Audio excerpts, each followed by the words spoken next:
Alors,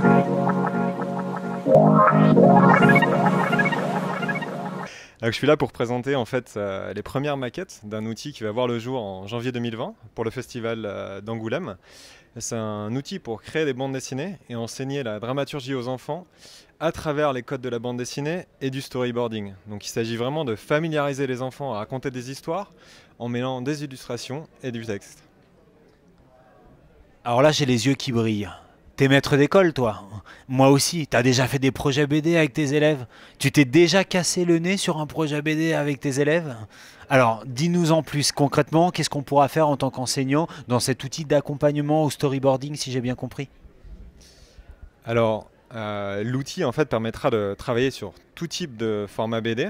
Donc ça peut aller du même, d'un détournement en fait d'une simple image d'archive par exemple tombée dans le domaine public, Gallica par exemple à BNF, le fonds digital en fait, fonds numérisé de la BNF.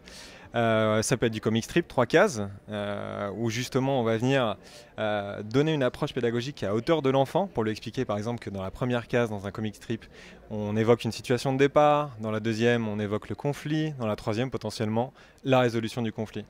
On va pouvoir travailler aussi sur des formats Yonkoma, qui est un peu l'équivalent du format comic strip, mais pour les japonais, c'est 4 cases en verticale.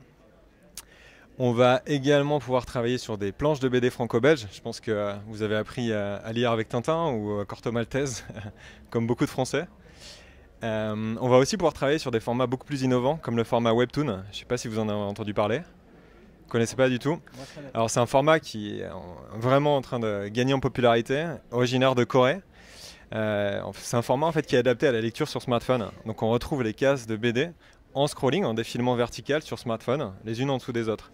Il faut savoir que c'est la première année où au Japon, par exemple, les ventes de manga digital en webtoon ont supplanté les ventes au format papier.